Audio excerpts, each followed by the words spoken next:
Plus de 20 ans après son entrée en vigueur, le Conseil de sécurité de l'Organisation des Nations Unies a décidé d'assouplir l'embargo sur l'exportation d'armes vers la République démocratique du Congo. Une décision saluée par Kinshasa. Les mandats de la mission de l'Organisation des Nations Unies est reconduit également pour une durée d'1 an. Et puis, la 9e session de la conférence de gouverneurs de province en République démocratique du Congo s'est clôturée ce vendredi. Organisée à Mbandaka, chef-lieu de la province de l'Équateur, cette conférence a été présidée par le président de la République, Félix Tshisekedi. Cette activité solennelle s'est consacrée sur la mise en œuvre du programme de développement, local de 145 territoires et avait pour thème renforcer l'autorité de l'État pour relancer l'économie de province. Mesdames et messieurs, voilà les deux sujets qui feront l'objet de votre émission Géopresse, dont j'ai le réel plaisir de vous présenter, tout en vous souhaitant la bienvenue. Pour aborder ces sujets, je ne serai pas seul. J'ai reçois de journalistes. J'ai à ma droite Patrick Ilunga, journaliste au groupe de presse Géopolis Forum, à qui je dis bonsoir. Bonsoir Jojo, bonsoir à Oleko qui est mon co-débatteur ce soir et bonsoir à tous nos téléspectateurs également. Merci Patrick Ilunga d'être là. Et j'ai à ma gauche Fiston Oleko, à qui j'ai dit également bonsoir. Il est, je dois préciser, il est journaliste au groupe de presse Géopolis Forum. Bonsoir Fiston. Bonsoir Jojo Moulamba, bonsoir à Patrick Ilunga, bonsoir aussi à nos téléspectateurs qui nous suivent en ce moment. Merci d'être là sur ces plateaux pour parler de ces deux sujets qui défraient la chronique. Nous commençons avec le premier qui concerne la levée de l'embargo sur l'exportation d'armes vers la République démocratique du Congo. Patrick Ilunga, le Conseil de sécurité des Nations Unies a en effet procédé au vote de la résolution 2667 relative à la levée de la mesure d'exigence de notification d'achat d'armes et matériel militaire en vertu du régime de sanctions 1533 contre la République démocratique du Congo. Une décision saluée par Kinshasa. Avez-vous la même impression que les autorités congolaises? Oui, mais je crois qu'en tant que Congolais, c'est vrai qu'on est journaliste, mais on est aussi Congolais. À chaque fois qu'il y a une injustice qui nous est infligée, qui est infligée à la société congolaise, ça nous touche d'abord en tant que journaliste, parce que journaliste, nous devons dénoncer les injustices. Et puis ça nous touche en tant que membre de la société congolaise qui est de temps en temps agressée par des forces extérieures, mais aussi des forces internes ici. Ça a été un sentiment quand même de, on va dire, je ne vais pas dire satisfaction, mais quand même, un bonheur retrouvé entre guillemets parce qu'on a vu que c'était une injustice qui pesait sur la RDC depuis presque 15 ans. La RDC était d'abord sous embargo et puis on a transformé cet embargo-là en régime de notification. Donc c'est en quelque sorte c'est notre souveraineté qui était touchée à chaque fois. Parce que dans l'armée, il y a ce qu'on appelle aussi les secrets défense. C'est pas toutes les informations qui doivent être mises sur la place publique, mais là, c'était des informations importantes, informations stratégiques de quelle arme vous achetez, quelle arme dont on peut vous donner l'autorisation d'acheter. À chaque fois, c'était le Conseil de sécurité devait être mis au courant. Donc, je crois que c'était, on s'est dit, ouf. 15 ans quand même, presque 15 ans. Un ouf de soulagement. Un ouf de soulagement parce que 15 ans que cette injustice dure quand même. Mais on a vu que c'était pas forcément le fruit d'un hasard, comme si c'était quelque chose qui nous tombait comme un cadeau. J'ai commencé à faire un flashback de ce que les autorités ont fait il y a quelques mois. Je me suis dit non, c'était un combat, une sorte de cohérence, une sorte de logique qui se suit. On parle même d'une victoire diplomatique. Moi, je me rappelle qu'il y a quelques mois ici, mais ici même à Géopolis, on avait titré que entre Biruta et Vincent Biruta, qui est ministre des Affaires étrangères du Rwanda, et Christophe Lutundula, il y avait une sorte de guerre diplomatique vraiment, parce que Biruta a porté la voix du Rwanda et Christophe Lutundula a porté la voix de la RDC. On a vu avec Anthony Blinken, les gens ont dit des choses et le ministre des Affaires étrangères a dit des choses C'est une logique, excusez-moi, c'est une logique, parce que si vous regardez bien, septembre, dénonciation au niveau international, on n'avait jamais connu ça, un chef de l'État qui se tient par exemple à la tribune des Nations Unies de l'Assemblée Générale pour dire ouvertement que nous sommes agressés. Et de temps en temps, les délégations, les représentants du Congo allaient au Conseil de sécurité pour plaider pour la levée de cette mesure. Donc, il y avait ce combat-là en coulisses au niveau du Conseil de sécurité. Il y a eu ce combat qui a été porté au niveau de l'Assemblée générale par le chef de l'État au mois de septembre. Il y a eu aussi la condamnation du Sénat. Le Sénat américain qui a commencé un peu à sauter le pas pour condamner et citer nommément le Rwanda. On ne pouvait vraiment pas imaginer que le Rwanda, qui est aujourd'hui dans le giron anglophone, dans le Commonwealth, avec les États-Unis comme un des soutiens de l'armée rwandaise, les États-Unis pouvaient ouvertement dénoncer le Rwanda. Et vous avez vu les États-Unis qui est un soutien du Rwanda qui a dénoncé. Oui. La France qui est en train d'expier un peu des fautes passées en 1994, qui était un petit peu collé au Rwanda, un peu contre son gré, mais il doit soutenir le Rwanda, qui a dénoncé aussi le Rwanda. Donc, il y a eu succession de choses qui obéissent un petit peu à une cohérence de combat mené par Christophe Lutundula et le chef de l'État. Donc, je crois que c'est rien aujourd'hui, à mon avis, rien ne peut maintenant empêcher les forces armées de la RDC de monter en puissance. Oui. Nous allons revenir sur cet aspect. Fiston Oleko, on parle maintenant d'une victoire diplomatique. Beaucoup doutaient de cette démarche diplomatique menée par les autorités congolaises. On disait que moi-même j'ai douté aussi. Vous doutez, il y a Patrick qui doutait également, mais ça a quand même apporté un résultat qui était espéré par beaucoup de Congolais. Et aujourd'hui, avec cette mesure, est-ce que la RDC n'aura plus de prétexte pour justifier, si je peux le dire, son incapacité, entre guillemets, à pouvoir défendre son territoire et réagir efficacement face à l'agression rwandaise? Justement, c'est là où on attend maintenant la RDC, parce que ce que nous voulions, on l'a eu aujourd'hui. Et il faut dire que, comme vous avez dit, c'est vraiment une victoire diplomatique, parce que il faut comprendre que l'année 2022 a été marquée par beaucoup d'effets, surtout d'insécurité, des cas d'insécurité. Il faut dire aussi que cette problématique du M23 a aussi essayé un peu d'accélérer les choses pour que nous arrivions à ces résultats. La RDC, l'année 2022, si vous analysez bien, surtout le deuxième trimestre, dans tous les forums internationaux, la RDC a mis la question de la sécurité de l'Est. De l'Est du pays au devant de la scène.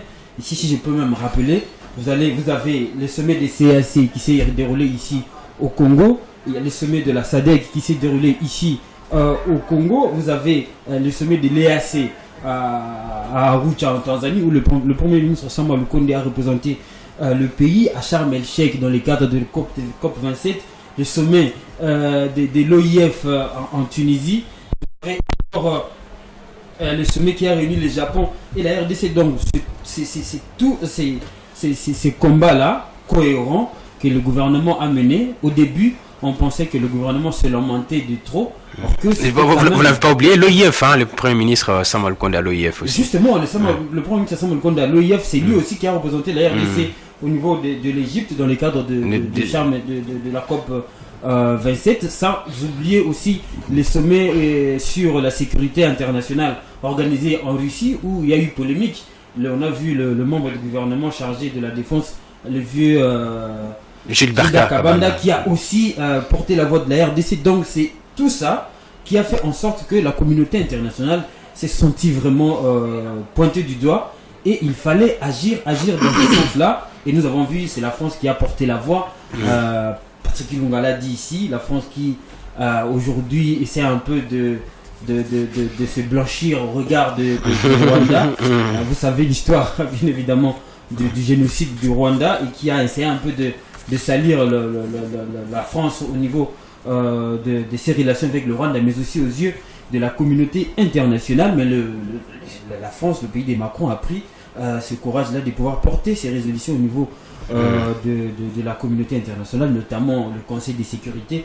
des Nations Unies pour décrocher justement c'est que le Congolais aujourd'hui désignons par victoire. La RDC aujourd'hui, nous n'avons plus de prétexte. C'est maintenant notre responsabilité parce qu'un État, c'est aussi sa capacité à pouvoir préserver ou défendre son intégrité territoriale. Un État qui passe outre ce principe-là est voué, il faut le dire théoriquement, à la disparition.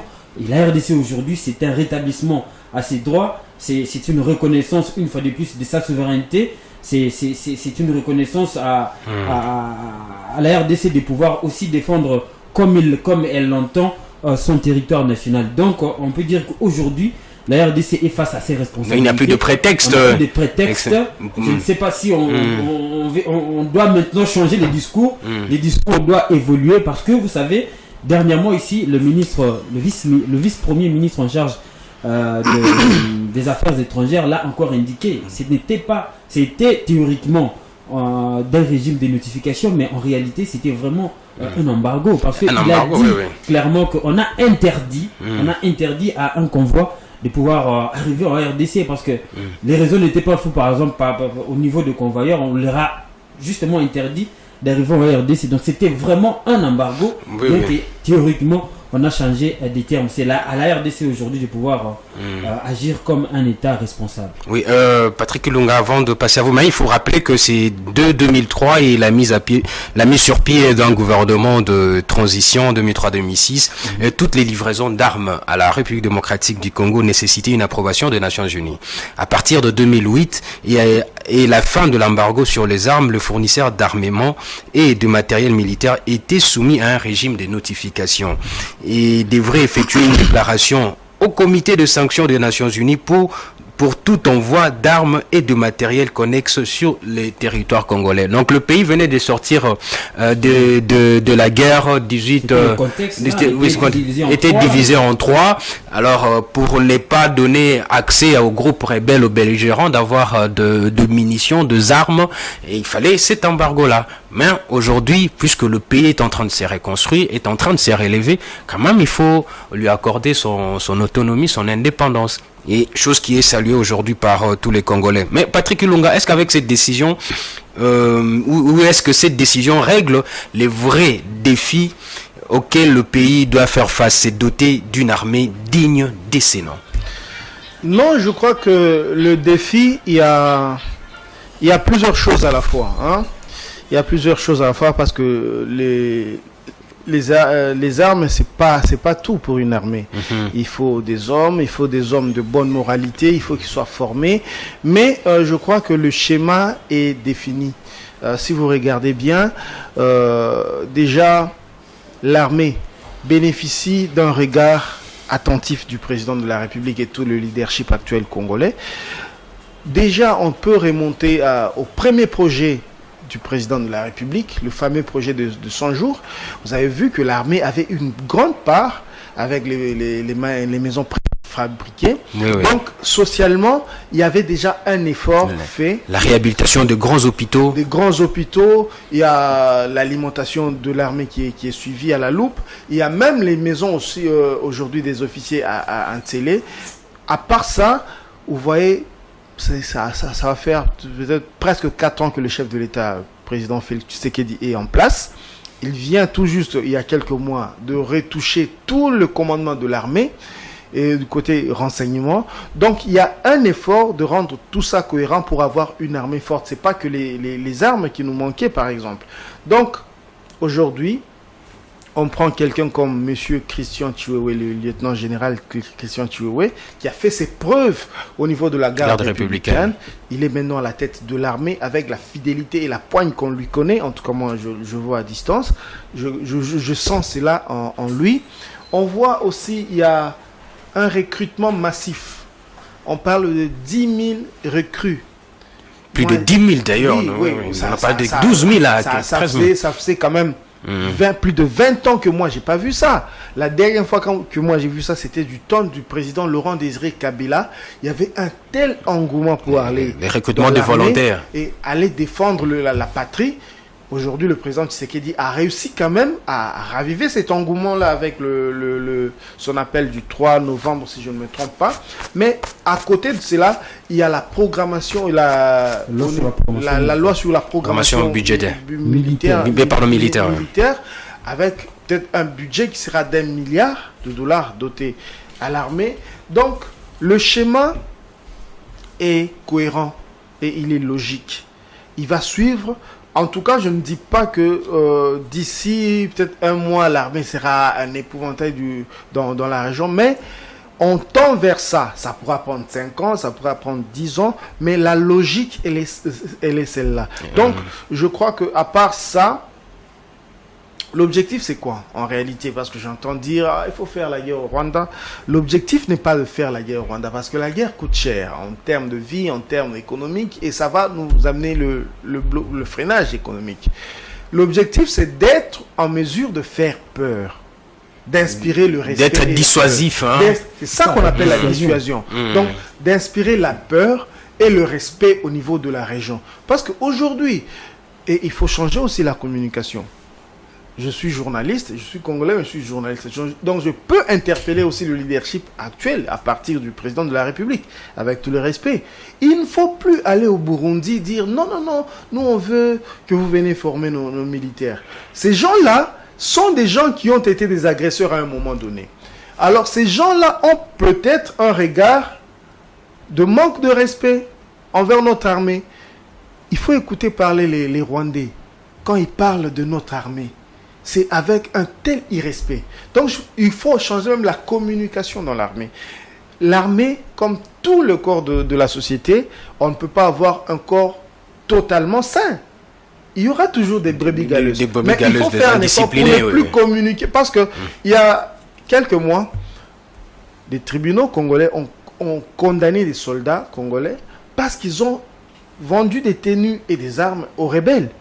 Donc, ces genres de communication, il faut les minimiser de plus en plus. Il faut ne pas les amplifier. Ne pas les amplifier parce que ça renvoie une mauvaise image, comme quoi l'armée congolaise peut avoir des armes aujourd'hui et ces mêmes armes se retrouver entre les mains des rebelles. Donc je crois que c'est un schéma logique qui est, on va dire, c'est un schéma qui obéit à une cohérence, à une certaine cohérence, mais la communication doit suivre là-dessus. Parce que j'étais en train j'ai intercepté un petit peu, je suis dans un groupe où un Rwandais communique avec un Kenyan. Pardon, un Ougandais communique avec un Kenyan. Ils disent, oh, mais finalement, on sent que le président Tshisekedi, c'est vraiment un leader qui a une vision. Donc, de plus en plus, au moment où on avance comme ça, la perception va changer. Maintenant, nous, on ne doit plus avoir nos leaders aller dénigrer ou bien critiquer l'armée à l'extérieur, ou bien critiquer l'armée dans les médias. On doit faire un effort pour redevenir un épouvantail dans la région et inspirer le respect. Oui, merci Patrick Ilunga. Mais Fiston Oliko, au lendemain de la fin à la procédure de notification en cas d'achat d'armes et de matériel militaire par la République démocratique du Congo, votée par le Conseil de sécurité des Nations Unies, une proposition française et la condamnation par Paris du soutien par Kigali au M23. La secrétaire d'État française Chrysoula Zakharopoulou a été reçue par le président de la République à la Cité de l'Union africaine, c'était le mercredi dernier. Et au terme de la rencontre, la diplomate hexagonale a déclaré que la France a défendu et défendra toujours la République démocratique du Congo. Et avec cette nouvelle donne, peut-on considérer que la France est aujourd'hui un partenaire auquel la République démocratique du Congo peut compter pour défendre ses intérêts? La France, au niveau international, la RDC peut compter sur la France. Justement, la RDC, nous avons toujours eu cette politique-là d'être ouvert au monde. Et les relations changent et se modifient au regard, au prorata des enjeux, des contextes. Aujourd'hui, le contexte au niveau international est tel que, vous allez comprendre, même l'Espagne condamne le Rwanda. Même l'Espagne. Donc la France, d'abord... Pas encore le Royaume-Uni, c'est pas encore nommément. La France, d'abord, au niveau du Conseil de sécurité, c'est lui qui porte la voix de la RDC. Donc toutes les résolutions qui concernent la RDC, c'est lui qui porte ça au niveau du Conseil de sécurité, surtout quand il s'agit de prendre de grandes décisions au niveau de cette instance-là au niveau justement du Conseil de sécurité. Donc la France était aussi, il faut le dire, butée à un fait accompli. Parce que la France, il faut dire qu'aujourd'hui, on peut le dire, il est un tout petit peu partagé comme les États-Unis. Les États-Unis qui, à RDC, veulent vraiment installer ses intérêts. Vous avez vu dans la visite d'Anthony Blinken ici au Congo, vous avez vu aussi les sommets USA-Afrique. USA-Afrique, il y a eu des contrats, des protocoles d'accord qui ont été signés entre la RDC, la Zambie et les États-Unis. Donc, ces pays-là sont un tout petit peu partagés parce que ce sont des pays qui défendent aussi les droits de l'homme, qui défendent la démocratie, qui défendent certaines valeurs, qui aujourd'hui, la RDC porte la voix haut allant dans ce sens-là. Donc, au niveau de l'image même de ces pays-là, ils n'avaient pas le choix, moi je pense, que de pouvoir emboîter les pas et dénoncer aussi des faits avérés. Parce qu'il faut dire qu'aujourd'hui, on parle de cette agression rwandaise que beaucoup de pays parlent, beaucoup de pays évoquent, mais il faut dire qu'il y avait aussi un travail qui a été fait d'un groupe d'experts de l'ONU qui ont dit et détaillé clairement des actes de la présence de l'armée rwandaise en République démocratique du Congo. Donc, je pense que la France était dans cette obligation-là, au-delà même du fait qu'il cherche depuis longtemps à soigner, comme je l'ai dit ici, son image vis-à-vis du Rwanda, parce que vous savez ce qu'il y a eu, surtout autour de la communication, le Rwanda a beaucoup agi au niveau international pour essayer un peu de se victimiser par rapport à ce génocide de 1994, et la France, avec son opération turquoise, son image a été totalement ternie, comme je l'ai dit ici, par rapport aux valeurs que ce pays défend. Mais aujourd'hui aussi, il retrouve à peu près dans le même problème parce qu'il y a un tollé au niveau international. L'opinion internationale est vraiment alertée. Je vous ai ici cité les forums internationaux où la RDC a dit haut et fort combien elle a été agressée par le Rwanda. Donc, au niveau de la communauté internationale, au niveau des pays qui défendent les valeurs, au niveau des pays aussi, il faut dire, qui veulent justement avoir des intérêts ici, parce que, au-delà de tout, la guerre est économique, et les pays français aussi, les pays occidentaux ou d'autres pays au niveau international veulent avoir des intérêts ici. Vous savez, nous sommes ce pays-là qui est un tout petit peu convoité, donc il faut qu'il y ait des bons rapports entre États. Fiston Léco, mais il y a eu des voix qui se sont levées pour dire que non, comme la France ne soutient pas la République démocratique du Congo, ne dit rien, ne cite pas le Rwanda, il faut quitter l'OIF. Vous avez vu même le Premier ministre a boycotté la photo de famille au dernier sommet de l'Organisation internationale de la francophonie. Est-ce que c'est pas par rapport à cette menace que la France a vu qu'on perdrait le plus grand pays francophone, ou bien il y a d'autres intérêts derrière ça? D'abord, il faut dire que la francophonie n'appartient pas seulement à la France. D'ailleurs, nous sommes le plus grand pays francophone à l'intérieur. Donc, nous sommes quand même un pays qui aussi a un certain poids au niveau de cette organisation internationale. Quitter la francophonie, ça pèserait. Quitter la francophonie, ça pèserait aussi au niveau de cette organisation. Et dernièrement, le ministre VPM en charge des affaires étrangères avait dit clairement que la question n'était pas vraiment à l'ordre du jour, mais c'était justement un acte, comme on dit, je l'ai déjà dit ici sur ce plateau, on ne peut pas communiquer parce qu'on ne peut pas se comporter.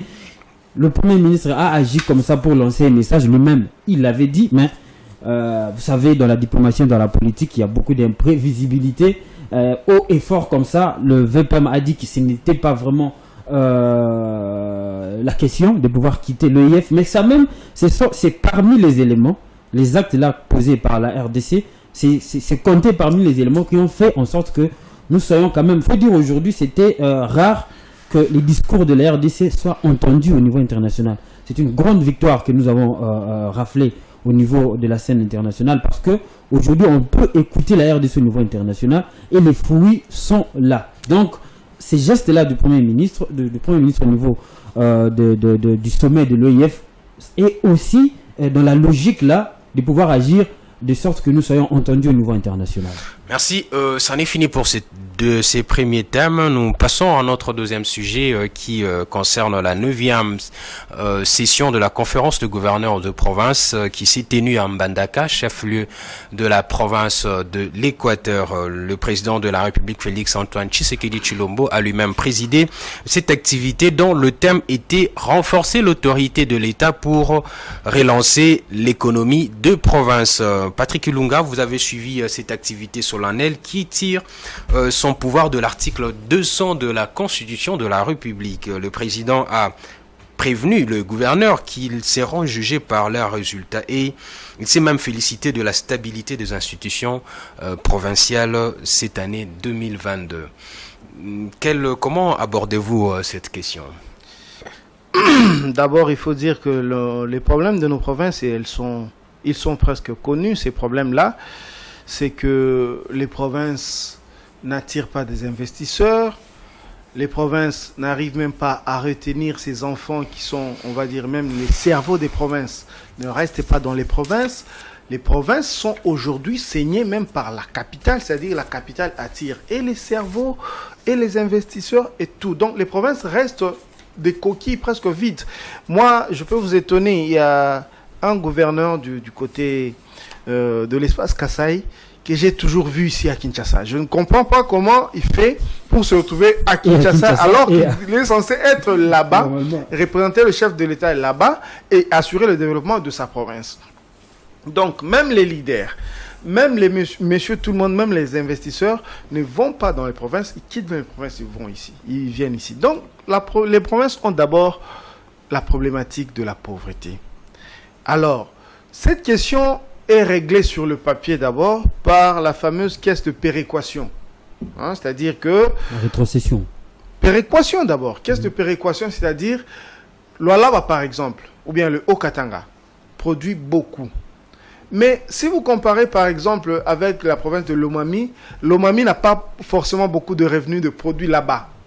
Donc il faut faire un équilibre entre les provinces qui sont un petit peu, entre guillemets, riches et celles qui ne sont pas riches, pour pouvoir trouver un équilibre de l'ensemble. Donc l'équilibre là est prévu dans la Constitution. Mais est-ce que c'est d'application? Moi, il faut aller au ministère du budget pour voir comment les ministres des provinces, les députés au niveau des provinces viennent ici pour pleurer, implorer, quémander leur dû. Ça, c'est un problème. Et ça existe depuis, je ne sais pas moi, depuis combien d'années? Depuis qu'on a notre nouvelle constitution. C'est des choses qui existent sur le papier, mais qui ne sont pas réglées. Ajouter à cela... Pourquoi elles ne sont pas réglées? Il y a des causes? Bon, je crois que c'est d'abord une question de volonté politique au niveau du gouvernement central. Hein. C'est une question de volonté politique au niveau du gouvernement central. En dehors du fait qu'il faut partager les richesses du Congo équitablement, entre guillemets, mais il y a aussi une autre chose, c'est-à-dire que les provinces, aujourd'hui, on voit les représentants du chef de l'État là-bas, c'est qui? C'est le gouverneur. Or, le gouverneur est géré par des assemblées provinciales qui n'ont rien comparé à l'Assemblée provinciale de Kinshasa ou bien à l'Assemblée nationale qui est ici à Kinshasa. Les députés provinciaux maintenant, qu'est-ce qu'ils font?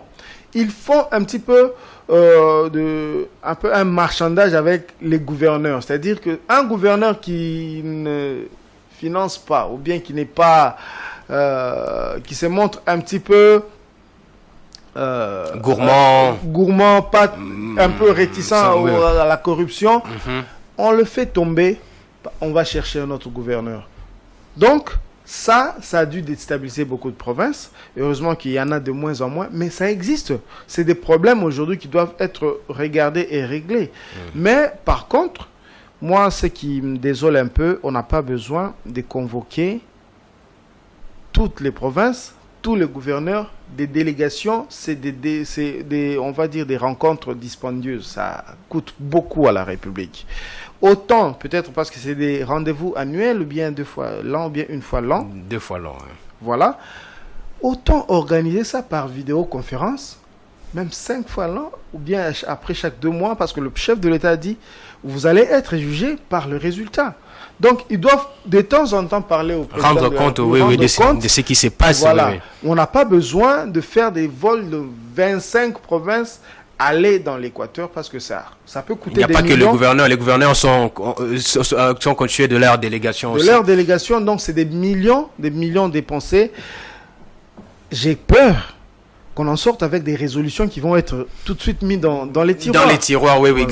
En parlant des résolutions, lors de la dernière conférence de gouverneurs qui s'est tenue à Kinshasa en 2021, un mémo avait été adressé au président de la République. Et selon ces mémos, le gouverneur demandait un moratoire suspendant les motions de défiance des députés provinciaux, la régularisation de la dotation de crédit d'investissement pour la visibilité des actions du président de la République, le paiement régulier de la rétrocession due aux provinces. Fiston, l'écho, où en sommes-nous? On a peut-être, je pense, avec la suspension de motions de défiance des députés, là c'est un peu calme. Hein. Le président même s'est félicité de la stabilité de province. Il n'y a plus justement, les torchons n'a plus brûlé entre gouverneurs et tout ça. Si vous voyez les thèmes sous lequel a été placée cette conférence, la conférence des gouverneurs, la précédente conférence des gouverneurs, c'était axé justement pour essayer à stabiliser les provinces. Voilà pourquoi vous avez vu,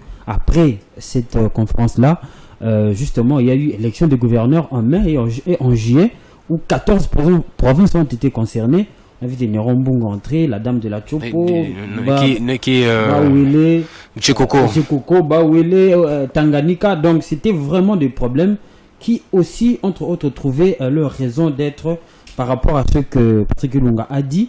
Il n'y avait pas vraiment une attente entre le gouverneur et les députés provinciaux, le gouvernement provinciaux et les organes délibérants des provinces, justement parce que, il faut le dire, ce sont des problèmes que nous connaissons dans notre pays. Les députés provinciaux ne voyaient pas clair. On a vu même un jour comme ça, c'était justement au 3e trimestre de l'année 2021, lorsque le président de la République présentait le programme de développement local de 145 territoires, et les députés provinciaux ont essayé un tout petit peu on peut dire comme ça, accuser le ministre de l'Intérieur de pouvoir essayer un peu d'étouffer les actions des assemblées provinciales des provinces. Vous avez vu, le ministre a essayé un peu de péter, il a dit des choses devant les caméras et c'était pas bien. Donc voilà, la question a été résolue d'une autre manière. Il y a eu des élections et aujourd'hui, si on peut dire qu'il y a une province qui a des problèmes ou des conflits interinstitutionnels, il n'y a que le Sud Kivu avec Tongwa Bidje qui aujourd'hui n'était pas d'abord concerné par ces élections-là qui a eu lieu récemment, mais jusqu'à aujourd'hui, les députés provinciaux de sa province sont toujours derrière lui. Bon, parlons des résolutions de la fois passée. Je peux dire que le paiement de la rétrocession due aux provinces. Ce qui a été résolu, il n'y a que ces motions de défiance contre le gouvernement, contre les gouvernements provinciaux. Mais où en sommes-nous avec la rétrocession du gouverneur? On parle même de la retenue à la source de 40%. Ce qui n'est pas fait. Si vous voyez même dans un document du ministère du budget comme ça qu'on publie des dépenses effectuées par l'État congolais, vous allez voir que la rétrocession ne représente absolument rien, par exemple, pour l'année 2021 au niveau des provinces. Donc, c'est un problème réel. Nos provinces sont confrontées vraiment à une pauvreté indescriptible. Il n'y a pas d'infrastructure. Il faut relier justement les régions entre les provinces, les territoires.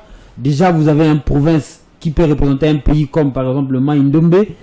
Ça pose vraiment des problèmes de rallier ces provinces, de rallier les différents coins de ces provinces-là. Donc, les défis qu'il y a dans les provinces, et je ne sais pas si ce programme de 145 territoires qui était plein d'espoir au début, mais jusque-là, l'applicabilité, il faut le dire, pose problème. On ne voit que BCECO qui essaie un peu d'avancer, mais si on voit PNUD, on ne voit rien. Si on voit l'autre là, la CCF, on ne voit rien sur terrain. On ne sait pas où en est-on, mais le président de la République continue quand même à faire, je peux dire, la promotion de ce programme-là. Il faut dire que les défis qu'il y a dans les provinces, il y a d'abord les infrastructures, il n'y a pas de routes, il n'y a pas des aéroports. Vous avez vu, lorsque le chef de l'État a passé les festivités dans le Grand Kasaï, le Sankourou, vous avez vu les ministres, les Mende, attendaient le président de la République dans son terroir, attendaient le président de la République sous l'arbre. sous l'arbre. C'est compliqué. Si vous voyez... C'est compliqué. C'est un rendez-vous un rendez-vous entre amis, mais c'est compliqué. Patrick Ilunga, fiston, je donne la parole à Patrick Ilunga. Cette conférence, on l'a dit, a été placée sous les signes du renforcement de l'autorité de l'État pour relancer l'économie nationale. Le président de la République s'est d'ailleurs beaucoup appesanti sur la mise en œuvre du programme de développement local. Les agences qui ont été retenues par le gouvernement pour l'opérationnalisation stratégique de ces programmes. Nous avons le Bureau central de coordination BCECO, le Programme des Nations Unies pour le développement PNUD et la cellule pour l'exécution de financement dans les États fragiles, la CFF. Et le président insiste beaucoup sur son engagement sans faille pour la réussite de ces programmes. Puisque pour lui, les succès vont remettre l'arrière-pays sur le rail et va ainsi booster la jeunesse qui pourrait se retrouver au lieu de chercher à immigrer vers les centres urbains. C'est ça la vision du chef de l'État, Patrick Ilunga. Mais comment pensez-vous pensez-vous aussi de la même manière que le chef de l'État que si ces programmes réussissent, tout pourra changer au niveau de province? Ou ça sera un coup d'accélérateur pour le développement du pays? Oui, mais ce sera un coup, ce sera un début, parce qu'on dit le voyage de 1000 km commence par le premier pas. Il faut déjà ce premier pas-là, il faut déjà une vision d'ensemble. On parle de 145 territoires, je ne sais plus combien de villes, ou je ne sais plus 300 villes ou combien. C'est des Congolais qui sont là-bas. Alors, il y a d'abord un grand besoin des infrastructures. Il y a la question, par exemple, de relier un coin à un autre, la problématique des routes, Fiston vient de le relever tout à l'heure. Il y a aussi le problème de courant, c'est-à-dire l'énergie électrique. L'énergie électrique. Il y a aussi le problème de l'eau potable. Là, c'était la chanson des habitants de la ville de Mbandaka, courant, maï, courant, voilà, maï. Donc on dit, le développement arrive avec l'énergie électrique aussi. Parce qu'on ne peut pas avoir les industries sans courant électrique. Ouais. Voilà. Aujourd'hui, on parle des provinces comme le Lualaba, le Haut-Katanga, mais on parle de ces provinces-là essentiellement parce qu'il y a des mines, n'est-ce pas? Mais est-ce qu'on doit seulement compter sur les mines? Le Congo, on va dire, moi je ne vois pas une seule province avec des terres arides au Congo. Il n'y en a pas. Donc toutes les provinces ont des terres cultivables.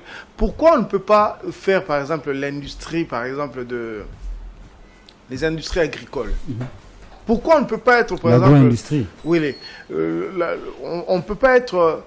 Je suivais un reportage où on parle de la Pologne, on parle de ces pays-là qui sont dans l'industrie, par exemple, de l'élevage des poulets, qui exportent et qui font des millions avec ça, qui sont, par exemple, dans l'élevage on va dire, de l'élevage bovin, les vaches, et qui font des millions avec ça.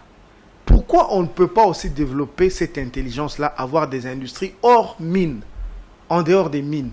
Le président de la République a parlé il y a quelques années ou bien quelques mois de la revanche du sous-sol, du sol sur le sous-sol. Il parlait en réalité de l'agriculture, n'est-ce pas? Justement. Mais pourquoi on ne peut pas être en mesure aujourd'hui de dire, par exemple, on va se spécialiser, par exemple, dans telle province, on va produire de l'huile de palme, dans telle autre, on va produire, par exemple, les poulets. Tout ça, c'est faisable. C'est faisable, à mon avis. Je crois qu'il faut peut-être de la volonté politique. La vision, on voit qu'il y a une vision, mais la vision doit s'accompagner d'une grande volonté. Mais aux côtés du président de la République, il faut aussi des gens, non seulement intelligents, on sait que les gens intelligents, il y en a toujours, mais des gens de bonne moralité, parce que le chef de l'État ne peut pas être partout au même moment. Dans tous les fronts, c'est impossible. C'est impossible. Donc, il faut ça.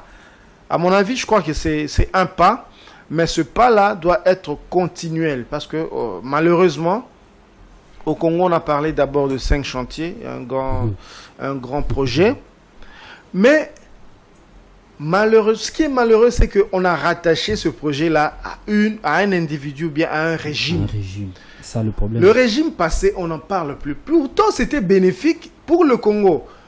On aurait souhaité de voir des gens continuer avec cette vision-là. Déjà, lui-même a son prochain mandat, il change les noms de son, de son programme. C'était la même vision de moderniser ou bien amener un certain développement dans les provinces et partout en RDC. Je crois que c'est important.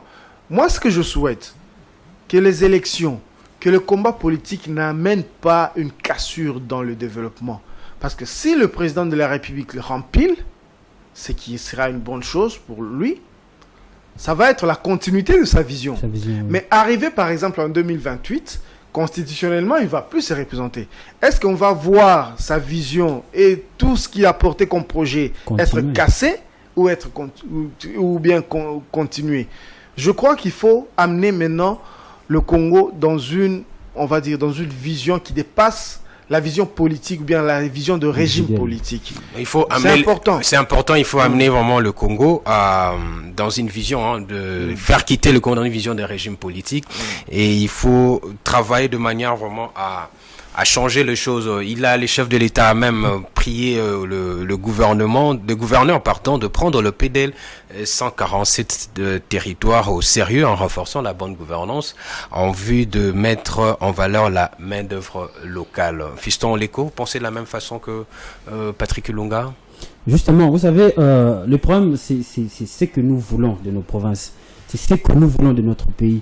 On peut beau mettre ça dans un format PDL, 5 chantiers, révolution de la modernité, mais l'idéal c'est quoi? L'idéal c'est de pouvoir doter de nos provinces des éléments qui peuvent justement porter un développement économique dans ces provinces-là, porter une amélioration des conditions de vie. Voilà pourquoi moi j'ai dit toujours, le premier défi, ce n'est pas seulement du président de la République, mais le premier défi de notre pays, c'est justement amener, si pas dans tous les coins de la République, mais quand même dans chaque province, un maximum des infrastructures, mais aussi de l'énergie. Quand même, ce sont les deux piliers qui peuvent être comme base, comme socle, justement, du développement local, comme le veut le chef de l'État. Voilà pourquoi même il a initié ce programme. Donc, il faut qu'il y ait encore une dose de volonté politique, mais aussi une stratégie claire de pouvoir mettre en place ce programme. On peut beau dire, justement, sur le gouverneur, mais il faut dire que ce programme est financé totalement par le gouvernement central et ses partenaires internationaux, mais aussi nationaux. Donc, il y a une volonté politique à mettre en place. On a parlé ici, dans le premier thème de l'armée. Justement, c'est parce qu'il y a eu une politique claire, une politique qui définit les schémas, les étapes. On a commencé par le recrutement. Un chemin critique. Voilà, un chemin critique pour atteindre un objectif d'avoir un État fort. Donc, cela rentre... La question du développement économique de nos provinces rentre dans la logique de créer ou soit de mettre en place un Congo qui est prospère. Cela passe aussi par une politique claire, une politique qui s'inscrit dans les temps, une politique qui va même au-delà des individus. Donc, le chef de l'État, le gouvernement, les institutions de la République ont ces défis-là, les défis de pouvoir emmener les infrastructures dans le coin de la République. On a parlé de routes, mais on ne peut pas aussi oublier les conditions dans lesquelles nos petits frères ou nos enfants étudient dans les provinces. On ne peut pas aussi oublier les conditions dans lesquelles les Congolais sont soignés dans nos provinces. Donc, il y a des gens qui font des kilomètres et des kilomètres pour atteindre des centres de santé. Il y a des gens qui n'ont pas même des morts dans leur coin. Même à 1000... Il y a des coins où il n'y a pas un seul médecin. Il n'y a pas un seul médecin. Donc, ce sont des problèmes-là qui se posent vraiment au devant de nous. Il y a même, faut aller plus loin, j'ai parlé ici des infrastructures au niveau pour des institutions. Il y a même des provinces qui n'ont pas même un seul cours d'appel. Il y a des provinces qui n'ont pas des tribunaux de paix. Il y a des provinces qui n'ont pas des sièges pour certaines institutions. On a parlé de Sankourou. Au Sankourou, il n'y a pas une assemblée provinciale. Il y a une clôture en bambou. En paille, tout ça. Oui, donc ça fait rire, mais ça fait vraiment mal. Et nous devons vraiment repenser. En plein 21e siècle. Justement, on repensait. Il y a un programme ici qui... lorsque j'ai vu son annonce, je me suis dit directement que c'était un échec d'avance. On a parlé de repensons nos villages et nos villes. C'est-à-dire que les Congolais doivent penser à construire chez eux. Mais avec quelle route tu vas amener les matériels? Par exemple, moi, je vais construire une maison chez moi. Avec quelle route? Avec quelle infrastructure? Mais à partir du moment où le ciment coûte par exemple $60 là-bas, déjà là-bas, ici c'est $10. Par exemple, c'est impossible. Notre chef-lieu, c'est le Lusambo. Mais moi, mon village, c'est Mbaka. C'est très loin de Lusambo. D'abord, pour que le ciment là arrive à Lusambo, c'est tout un problème. Parce que chez nous, oui, donc tu peux dépenser pour seulement le transport l'argent que tu peux construire toute une maison ici à Kinshasa. Donc, c'est surtout le problème d'infrastructure, c'est vraiment un problème très saillant et que nous devons, comme État, pas comme individu ou mandat, réfléchir et essayer un peu de pallier à ces problèmes. Si pas à 100%, même à 40%, ça va beaucoup aider. Oui, nous allons terminer cette question par une question. Vous allez tous à laquelle vous allez tous répondre. Quelle chance donnez-vous aux gouverneurs actuels? Puisqu'il y a eu de nouveaux, il y a des gouverneurs qui viennent d'entrer en fonction et le président de la République l'a dit, ils seront jugés par leurs résultats. Ouais. Et quelle chance donnez-vous à ces gouverneurs ou qu'est-ce que vous pouvez leur demander pour qu'ils arrivent à accomplir leur mission aussi? Bon, il faut dire que la tâche est assez énorme parce que si on prend par exemple la seule ville de Kinshasa par exemple, Kinshasa, c'est 15 millions d'habitants. C'est comme presque 10 fois le Cap-Vert, si je ne me trompe pas. La population de Cap-Vert. Oui. Kinshasa, c'est 9000 km², autour de 9000 km². C'est presque le Qatar. Le Qatar, c'est 11 000 km². Donc, nous avons des provinces qui ont la taille des pays. Donc, il faut que le travail commence d'abord. Même les provinces les plus riches, aujourd'hui on parle de Haut-Katanga, on parle de Lualaba, c'est des provinces que je connais un peu, on va dire. Allez à Kolwezi par exemple, on loue le Lualaba comme étant la province la plus, tout ça. Mais les coffres-forts du cobalt mondial. Mais il y a Kassaji, il y a une petite, on va dire, petite cité à côté de Kolwezi qui est dans le Lualaba qui s'appelle Kassaji. Mais Kassaji, c'est la crasse et la pauvreté pure. Juste à côté. Même dans plein Kolwezi, il y a un quartier qu'on appelle, on appelle ça la cité.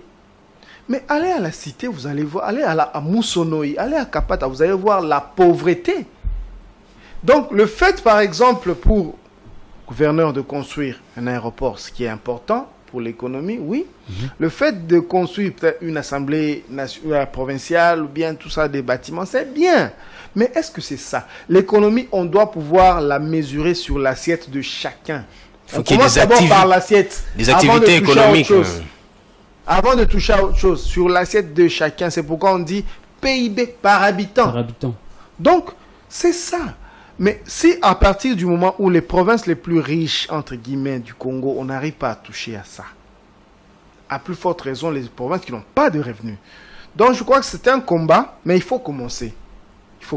Mais le résultat, c'est peut-être après beaucoup d'années, parce que même les grandes nations aujourd'hui, elles ont fait leur prospérité au fil des ans. Au fil des ans, les grandes nations ont fait leur prospérité et c'est la même chance que vous accordez aussi aux gouverneurs actuels en République démocratique du Congo. Oui, justement, mais moi je pense que ça ne peut pas manquer un mais par rapport à cette question. Moi je pense que le pouvoir exécutif national et le pouvoir exécutif provincial, on ne peut pas vraiment les dissocier. Aujourd'hui, on parle par exemple de l'embellie dans le secteur minier. Mais cela n'est pas... ce sont des biens qui sont dits épuisables, en fait.